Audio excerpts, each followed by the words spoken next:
Not really for the weirdness factor, but I really like Stefan Zweig's Schachnovelle. I think the translation is The Royal Game. I don't know if you've read it, but no, I haven't. But I know the author. Yeah.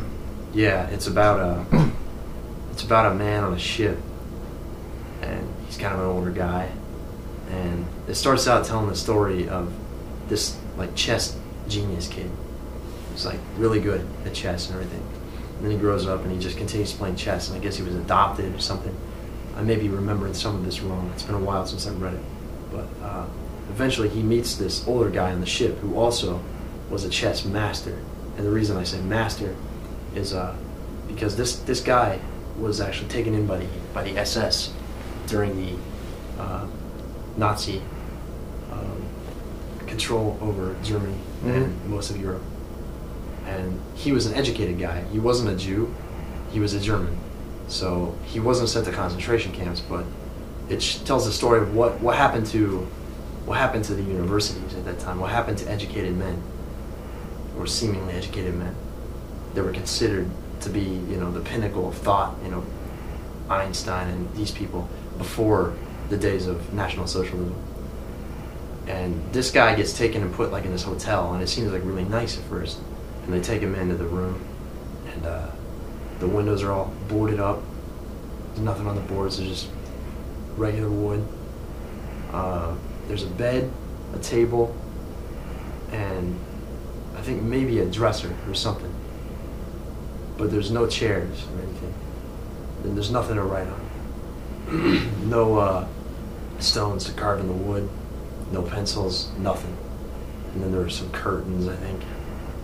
But other than that, nothing. And they leave him in that room, and he just sits there, and he's only got himself. And he becomes like really stoic at first. Like, well, you can never imprison my mind. I can still sit here and think, But after a while, he starts going nuts, because he can't even record any of his thoughts. He starts forgetting the stuff that he did think of. He can't even look outside.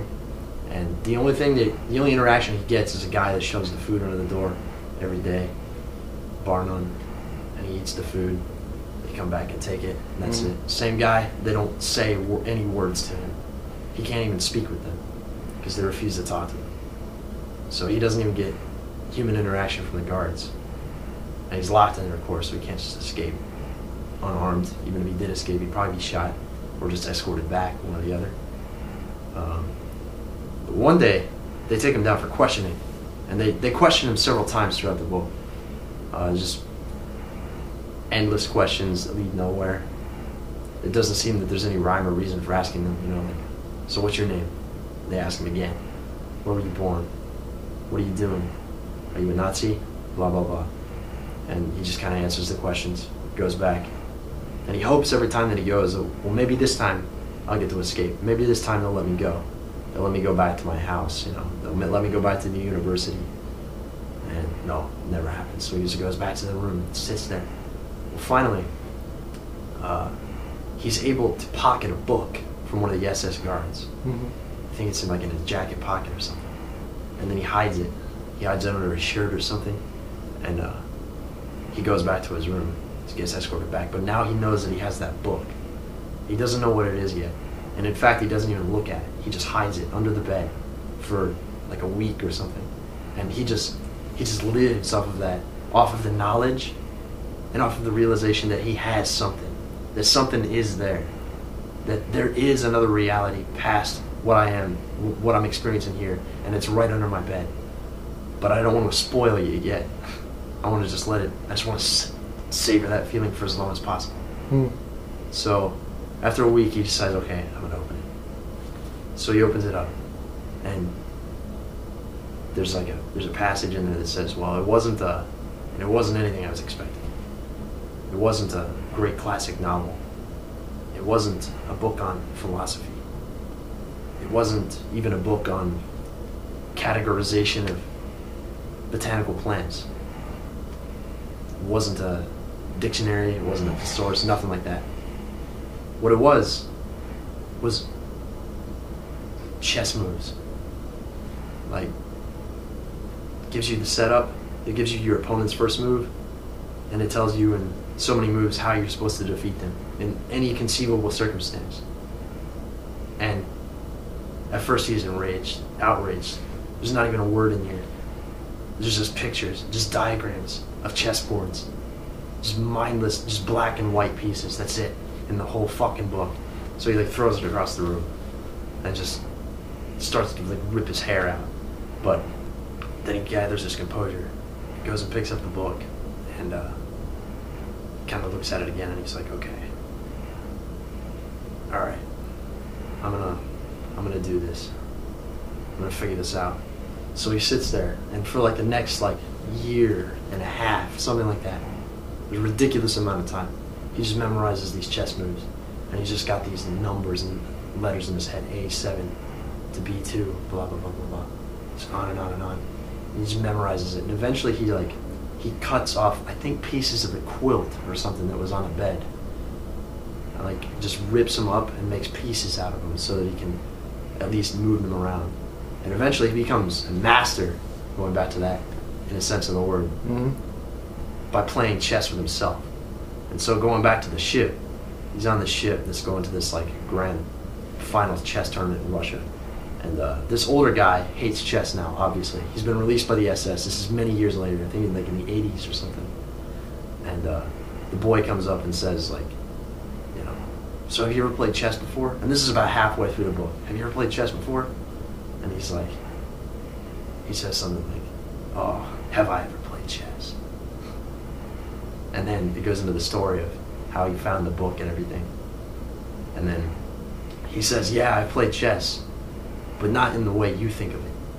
I didn't train chess with other opponents. I didn't have any passion for the game at all. In fact, I despised the game. It was thrust upon me. It was the only world I knew.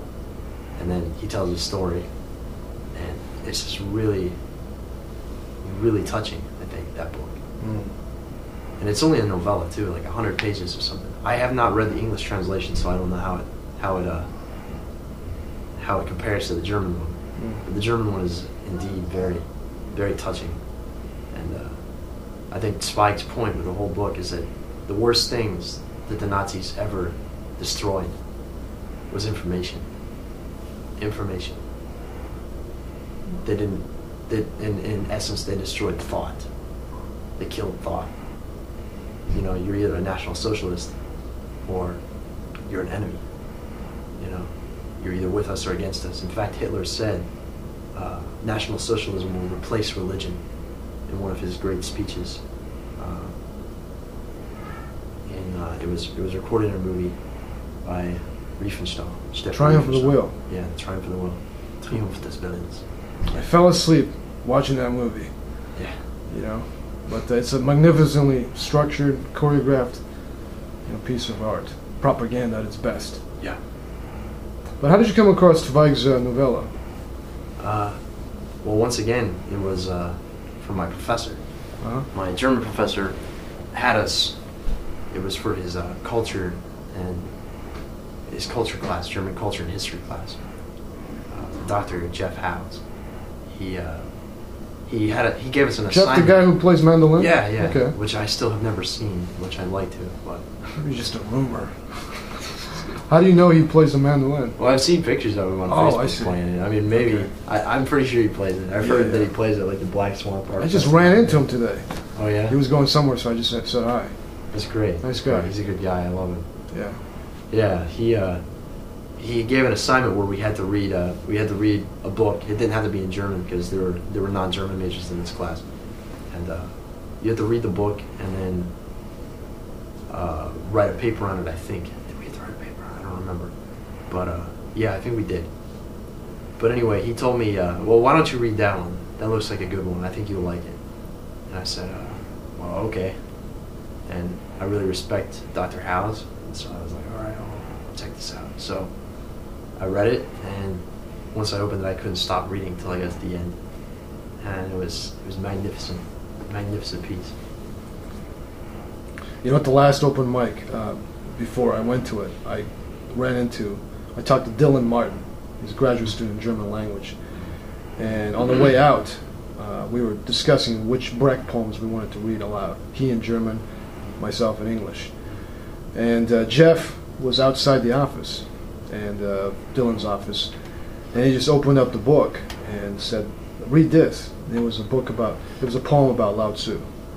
You know, Lao Tzu's, right. you know, talking to the gatekeeper and how he came to write the book Tao Te Ching. But